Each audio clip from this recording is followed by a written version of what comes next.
जी Canada में Khalistan referendum रुकवाने की भारतीय कोशिशें जो हैं वो नाकाम हो गई हैं और कनाडा में सिख कम्युनिटी खालिस्तान की हिमायत में रेफरेंडम में हक राय दही जो है वो इस्तेमाल करने सड़कों पर निकल आई। और यू विड नॉट बिलीव, बल्कि आप तस्वीरें देख लें कि वोट डालने के लिए 5 किलोमीटर तवील कतार थी, पूरी लाइन लगी हुई थी और 1,10,000 सिखों ने हक राय दही इस्तेमाल किया। वोटिंग का वक्त ख़त्म होने के सबब कतार में लगे हज़ारों सिख जो थे वो वोट भी नहीं डाल सके। अभी तो 1,10,000 लोगों ने वोट किया और 5 किलोमीटर से ज़ायद की तवील कतारें थीं और अभी भी कितने ही लोग हैं जो वोटिंग से रह गए। शुरका ने अक़वाम मुत्तहिदा से आज़ादी दिलाने के लिए किरदार अदा करने का मुतालबा किया है। भारत ने इस रेफरेंडम को रोकने के लिए पूरा जोर लगाया।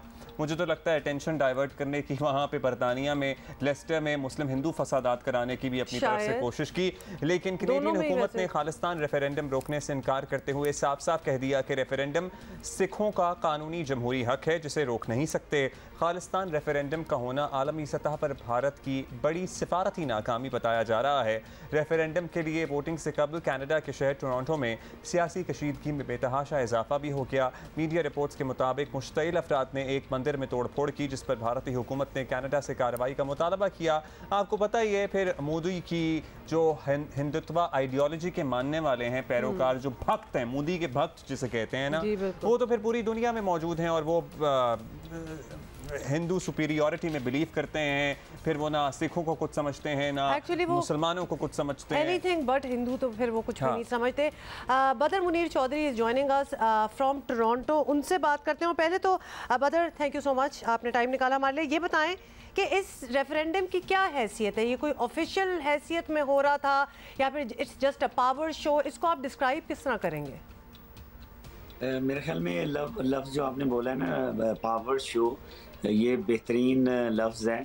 ये एक ऑर्गेनाइजेशन है सिक्स फॉर जस्टिस, उसके ज़ेर एहतमाम पहले ये इटली में और यूके के मुख्तलिफ शहरों में, जनेवा स्विट्ज़रलैंड में पहले ही हो चुका है और ये पावर शो भी है और जो राय का इजहार है, एक एक्सप्रेशन है, ये उसका एक समझें कि एक बताना है कि हम जो सिख कम्युनिटी है कनाडा के अंदर, वो ये बता रही है कि हम खालिस्तान चाहते हैं पंजाब के अंदर, इंडिया के अंदर। अच्छा बदर, ये बताइएगा, ये मुतालबा तो बड़े अरसे से है, बड़ी दहाइयों से है, लेकिन अब ऐसा लग रहा है कि एक बाकायदा तहरीक की सूरत इख्तियार कर गया है। फिर आपको पता है बहुत सारे फैक्टर्स हैं उसमें। अब लेटेस्ट जो था, मुझे तो लगता है सिद्धू मूसेवाला का कत्ल, फिर उनका म्यूज़िक भी बड़ा रिबेलियस था और भी बहुत सारे छोटे छोटे फैक्टर्स ऐड होते गए। तो क्या ये कहना सही है कि over the past few years ये मुतालबा एक तहरीक बन गया है? ऐसा है कि जैसे कनाडा है, यहाँ पे सिख कम्युनिटी बड़ी तादाद में, और जहाँ पर आज रेफरेंडम भी हुआ है वहाँ ब्रैम्पटन शहर है, उसको मिनी इंडिया भी कहते हैं। और जो सिख कम्युनिटी है बहुत ज़्यादा स्ट्रॉन्ग है और सिख कम्युनिटी के जो लीडर्स हैं यहाँ पर, उनका ये कहना है कि जो इंसानी हकूक़ की खिलाफ वर्जियाँ हैं इस कम्युनिटी के ख़िलाफ़ वो बहुत ज़्यादा हैं और रेफरेंडम जो है वो एक बेस्ट वे है अपने एक्सप्रेशन का, अपने इजहार का। चूँकि जो रेफरेंडम है उसमें येस और नो दोनों चीज़ें हैं कि क्या सिख कम्युनिटी इंडिया में आज़ाद खालिस्तान के हक़ में है या नहीं। चूँकि यहाँ कनाडा में जो चार्टर ऑफ राइट्स हैं उसके तहत कोई भी कम्युनिटी, कोई भी ग्रुप जो है वो अपना इजहार कर सकता है, अपनी ओपिनियन दे सकता है। तो ये चूँकि ऑफिशियल नहीं है, इसका रिज़ल्ट भी जो है इस तंजीम ने अभी रोका हुआ है। और ये मैं ये बताऊं कि नेक्स्ट ईयर, अगले साल यौम जमहूरिया जो इंडिया में होगा 26 जनवरी को, ये ऐलान सिख कम्युनिटी कर रही है कि अगले साल इंडिया के अंदर ये रेफरेंडम होगा और ये उसके सिलसिला में मुख्तलिफ मुल्कों में जहाँ पर सिख कम्युनिटी बहुत बड़ी तादाद में है। अच्छा, ये उसके लिए एक जी बदर, अल्लाह खैर करे, क्योंकि ये जो बाहर के मुल्कों में बर्दाश्त नहीं कर रहे तो वो अपने मुल्क में कैसे होने देंगे ये रेफरेंडम? ये भी एक अजीब सी बात है।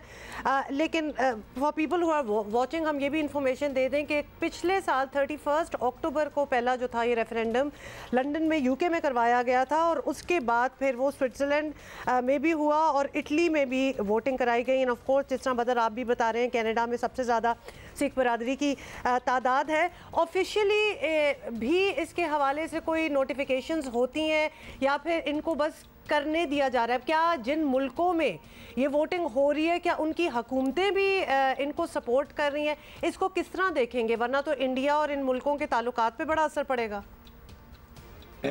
आपने सही कहा है। यहाँ पर जो कनाडा में हैं, जो इंडो कैनेडियन हैं, वो मिनिस्टर भी हैं, अरकान पार्लियामेंट भी हैं, लेकिन जो चार्टर ऑफ राइट है उसमें इजहार, आज़ादी इजहार जो है वो बहुत ही प्रोटेक्टेड है। और ये उन मुल्कों में हो रहा है जहाँ पर आज़ादी इजहार पे पाबंदी नहीं है। ऐसे मुल्कों में ये रेफरेंडम नहीं हो सकता जहाँ पे कुछ कानून सख्त किस्म के हैं।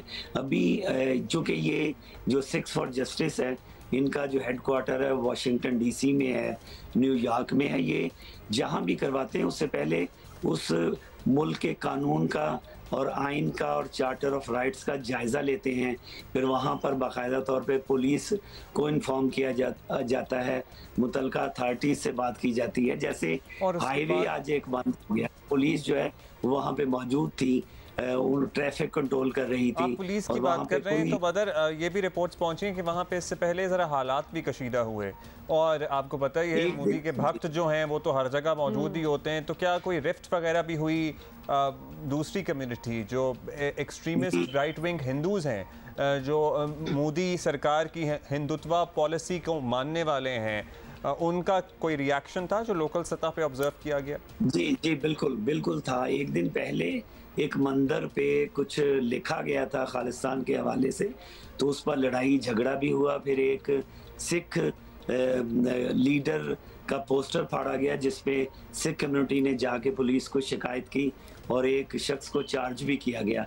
तो यहाँ पे जो राइट्स हैं उसके हवाले से तमाम कम्युनिटीज़ जो हैं वो सेफ हैं, और अगर उनके खिलाफ कोई काम होता है, किसी लीडर के खिलाफ नफरत अंगेज कोई बात की जाती है, तो यहाँ का कानून जो है वो हरकत में आता है। जैसे आपने भी बताया कि 5 किलोमीटर तक लाइनें थी और बताया ये गया है कि 1 लाख से ज़ायद जो है वो वोट डाले गए हैं। और चूँकि हमें जो नज़र आता है वो ये था कि खालिस्तान के झंडे जो हैं वो वोटर्स ने उठाए हुए थे, नारेबाजी कर रहे थे, तो ज्यादा यही चांस होता है कि जो वोट डालने आ रहे हैं वो खालिस्तान के फेवर में वोट डाल रहे हैं। तो जो यहाँ अथॉरिटीज़ हैं वो मुकम्मल हेल्प करती हैं, सपोर्ट करती हैं, सिक्योरिटी देती हैं।